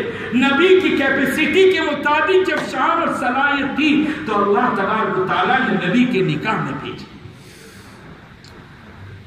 قرآن کریم میں 1 2 نہیں 18 آیتیں ہیں میری ماں عائشہ کی سچائی کی۔ حضرت عائشہ فرماتی ہے جب مجھ پر الزام لگا تو میں تصور بھی نہیں کر سکتی تھی کہ میری سچائی میں قرآن کی آیتیں نازل ہوگی اور قیامت تک پڑھی جائے گی۔ میں تو سوچتی تھی اللہ کے نبی کے دل پر جبرائیل آ کر کچھ کہہ دیں گے یا اللہ دل میں بات ڈال دے گا۔ یہ 18 آیتیں میری نازل۔ کئی مرتبہ 18ویں پارے میں امام صاحب سے سنتے ہوں گے الخبیثات للخبیثین والخبیثون للخبیثات والطیبات للطیبین والطیبون للطیبات اولئک مبرؤون مما یقولون۔ پورے 18 پارے کو پڑھ جائیے۔ ان الذین جاؤوا بالافک عصبۃ منکم، واقع افک جب الزام لگا اور روتے روتے بے حال ہو گئی ماں عائشہ رضی اللہ تعالیٰ عنہ، کیسی ڈانٹ آئی اللہ تعالیٰ کی طرف سے۔ اور مسلمانوں سنتے ہی کیوں تم نے نہیں کہہ دیا کہ یہ بہتان عظیم ہے؟ ما یکون لنا ان نتکلم بہذا سبحانک ھذا بہتان عظیم۔ سنتے ہی کہہ دینا تھا کہ واقعہ غلط ہے، بات غلط ہے۔ ماں عائشہ سے کبھی ایسا نہیں ہو سکتا۔ اتنی بڑی شان کی مالک حضرت عائشہ رضی اللہ تعالیٰ عنہ، اپنی بیٹیوں کے نام عائشہ رکھو، اپنی بیٹیوں کے نام خدیجہ، زینب، رقیہ، ام کلثوم، جویریہ، میمونہ، اللہ کے نبی کی بیویاں صفیہ، حفصہ۔ آج کل نیٹ کے اوپر لوگ نام دیکھنے کی عادی ہو چکے ہیں۔ سب چیزوں کا حل لوگوں نے گوگل، یہ عجیب گوگل پھونکا گیا ہے، جو چیز چاہیے گوگل نام بھی لو گوگل پہ، اور ایسے بے تکے بالکل بے معنی۔ پہلے لوگ علماء کے پاس آتے تھے، اماموں کے پاس آتے تھے اور ان سے پوچھتے تھے کیا نام رکھوں، وہ جو بتلا دیتے تھے اس کو رکھ لیتے۔ اب تو سامنے چوائس لے کر آتے، انہوں نے اس کا معنی کیا، میں نے نیٹ پر یہ دیکھا، بیٹھ رکھ دیتے تھے نیٹ۔ پھر تو تمہاری ڈکشنری، آؤ علماء کے پاس، نبیوں کے نام پر نام رکھو، صحابیوں کے نام پر نام رکھو۔ اگر آپ کی اولادیں بڑی ہو اور آپ صحابہ کے نام پر نام رکھے ہوئے ہوں گے، وہ ان کی سیرت پڑھ لے گا، آپ کا بیٹا آپ کی آنکھوں کی ٹھنڈک بن جائے گا۔ ہمیں اس طریقے سے دنیا کے اندر جو لوگوں کو کرارا جواب دینا ہے، اس طریقے سے اپنی اولاد کے نام حضور کے خاندان پر رکھ کر، حضور کی بیٹیوں اور بیویوں کے نام پر، حضور کے بیٹوں کے نام پر، حضور کے صحابہ کے نام پر، اور حضور پاک صلی اللہ علیہ وسلم کے طریقے پر عمل کر کے ہمیں دنیا والوں کو اس کا کرارا جواب دینا ہے۔ مجال نہیں تھی کسی کی مجال نہ تھی کہ میرے آقا کے اوپر زبان اٹھا دیتا۔ قصوروار ہم بھی تو ہے کہ ہم نے جب سیرت پاک کو نہیں پڑھا، سورت پاک کو جب ہم نہیں جانتے، خاندان نبوت اور نبوت کے گھر والوں کے نام سے ہم نہ واقف، میرے آقا کی سیرت، میرے آقا کی صورت، کیا واقعات کب پیش آئے، کس طریقے سے، ہمارے پاس اس کا موقع نہیں ہے میرے بھائیوں، ہمارے پاس اس کی فرصت نہیں ہے، ہمارے گھروں میں اس کی کتاب نہیں ہے، موبائل میں انٹرنیٹ کے لیے پیسہ ہے، سیرت کی کتابوں کے خریدنے کے لیے پیسہ نہیں۔ میں تو کہوں گا اپنی بیٹیاں جب سسرال جائے تو جیسے قرآن دینے کا رواج ہے، سیرت کی کتاب دینے کا بھی رواج ہے۔ اپنے گھروں میں خدا را اپنی اولاد کے ساتھ بیٹھو اور ان کے سامنے روزانہ سیرت پاک کی کتابوں کے سیرت کی کتاب کی تعلیم ہونی چاہیے۔ اپنے بچوں سے سنو کہ نام کیا ہے حضور پاک صلی اللہ تعالی علیہ وسلم کی بیویوں کا، بیٹیوں کا، پھوپھی کا، چچا کا۔ اپنے اولادوں کو یاد تو کراؤ اللہ کے واسطے۔ اگر فلم کے نام لے لے تو ہم منہ چوم لیں۔ اور میں بہت ہمت کے ساتھ یہ بات کہوں گا کہ چھوڑ دو ان سیریلوں کو جو آپ کے گھروں میں چل رہی ہے، لیپ ٹاپ میں، آپ کے ٹیلی ویژن میں، آپ کے موبائل میں، چاہے وہ بانویر کے نام سے ہو، چاہے وہ تارک مہتا کے نام سے ہو، چاہے وہ اکبر کے نام سے آئے ہو، اس کے جو کچھ بھی ہیرو ہیں وہ وہی لوگ ہیں جو اسی لائن کے۔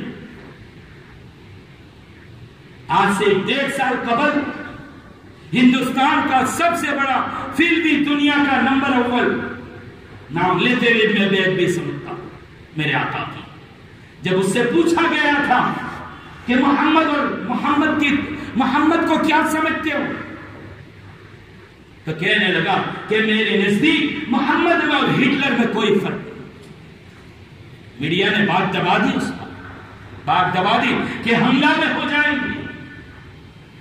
چھوڑ دیجئے ان چیزوں کو، آپ اللہ کے واسطے وہ سارا وقت نکال دو اور سیرت کی طرف یہ عہد کر کے اٹھنا۔ اس ملک میں ہمارا حق ہے، ہمارے باپ داداؤں نے خون کی ندی بہائی، کسی کی مجال نہیں ہے کہ ہم سے اس ملک میں وفاداری کا ثبوت مانگے۔ ہمارے جیسا باسی، ہمارے جیسا اس ملک کا دوسرا رہنے والا، اس کو پوچھنے کا کوئی حق نہیں ہے کہ تم وفادار ہو یا غدار ہو۔ ہمیں غدار نہیں کہا جا سکتا، کہیں کی بھی مٹی اٹھا کر سونگ لو، ہمارے باپ دادا کی وفاداری اور ان کی خون کی خوشبو اندر سے آتی۔ ہمیں اس ملک کو چھوڑ کر جانا ہوتا تو بہت سے مواقع تھے، آپشن تھے، لیکن نہیں، اس ملک کو چمٹ کر رہے، اسی ملک میں دفن ہوتے ہیں، یہی پیدا ہوئے، اور ہمارے باپ داداؤں نے اس ملک کے لیے کون سی تکلیفیں برداشت نہیں کی۔ پڑھیے تو صحیح، ہمارے آباء و اجداد کو پڑھیے کہ کس طریقے سے اس ملک کے لیے جان دی، کیسے میدان کے اندر جلیانوالہ باغ میں دیکھو، شاملی کے میدان میں دیکھو، پانی پت کے میدان میں دیکھو، دہلی سے لے کر پانی پت تک کے درختوں کو پوچھو، پتے کو پوچھو، ہمارے اکابر تھے، ہمارے بڑے تھے، ہمارے آباء و اجداد تھے۔ ہم کہہ سکتے ہیں کہ اس ملک کو ہمارے باپ داداؤں نے خون جگر سے سینچا، اس ملک کو ٹکڑے ہوتے ہوئے ہم کبھی بھی نہیں دیکھ سکتے، کبھی بھی نہیں دیکھ سکتے، وہ جگر ہی نہیں۔ ہمارے آباء و اجداد نے ہمیں وفاداری کا سبق سکھلایا، الحمدللہ مسلمان وفادار، لہذا اس ملک میں رہتے ہوئے، ایک ہندوستانی ہوتے ہوئے ہمیں یہ پورا حق ہے کہ اگر ہمارے نبی کی شان میں گستاخی کی جائے تو ہم جمہوری قانون کی حد میں رہ کر ضرور احتجاج کریں، ضرور احتجاج کریں، اوپر والوں تک بات پہنچائے کہ ایسے ظالموں کے لیے کوئی کڑے سے کڑا قانون ہونا چاہیے۔ اگر مسلمانوں میں سے بھی کوئی ایسا ہو جو کسی مذہبی پیشواؤں کی برائی کرتا ہے، وہ قانون اس پر بھی لگ سکتا، کوئی بھی۔ قرآن کریم نے ہمیں تو یہ تعلیم دی ہے وَلَا تَسُبُّوا الَّذِينَ يَدْعُونَ فَيَسُبُّوا اللَّهَ عَدْوًا بِغَيْرِ عِلْمٍ۔ او مسلمانوں، تم کسی مذہبی پیشواؤں کو اور غیروں کے معبودوں کو جو اللہ کو چھوڑ کر کسی اور کو لوگ پکارتے ہیں، تم ان کو برا مت کہو، ورنہ یہ لوگ نادانی اور عداوت میں تمہارے اللہ کو بھی گالیاں دیں۔ ایسی حرکت مت کرو، مت زبانوں سے ایسی کوئی چیز نکالو جس کی وجہ سے کہیں کوئی اللہ کی شان میں گستاخی کرے، کوئی نبی کی شان میں گستاخی کرے۔ اگر واقعی والوں نے کوئی انتظام کیا ہے احتجاج کا تو ضرور احتجاج ہونا چاہیے، اور زوردار اور شاندار احتجاج ہونا چاہیے، اور اپنے نبی کے عشق و محبت کا ثبوت دینا چاہیے، لیکن نعرے بازیوں سے احتیاط، کسی کا دل دکھے ایسی باتیں ہماری زبان سے نہ نکلے۔ میرے آقا نے گالیاں کھا کر بھی دعائیں دی۔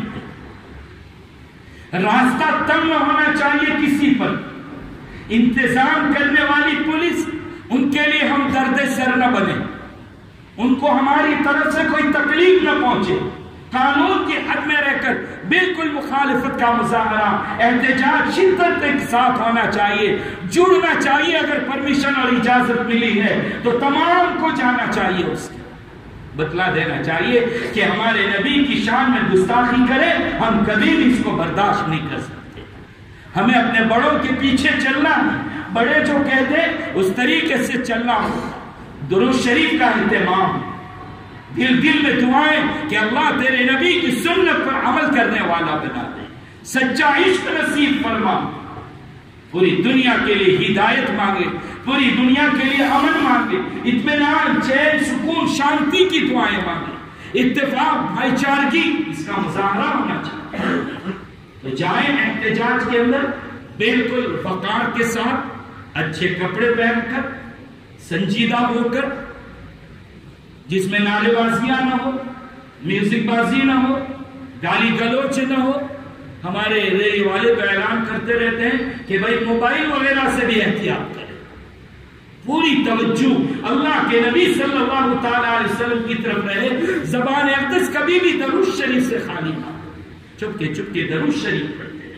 یہ سب سے بڑا ہمارا کمال، بتائیں دنیا والوں کو کہ نبی کے مت والے ایسے ہوتے ہیں۔ یہ ملک جہاں اوروں کا ہے وہاں ہمارا بھی ہے، ہمارا بھی حق ہے، احتجاج کیا جا سکتا ہے، حق نہ ملے تو جمہوری قانون میں رہ کر ہم یہ کام بالکل کر سکتے ہیں۔ اللہ تعالیٰ ہم تمام کو عمل کی توفیق نصیب فرمائے۔ وآخر دعوانا الحمدللہ رب العالمین۔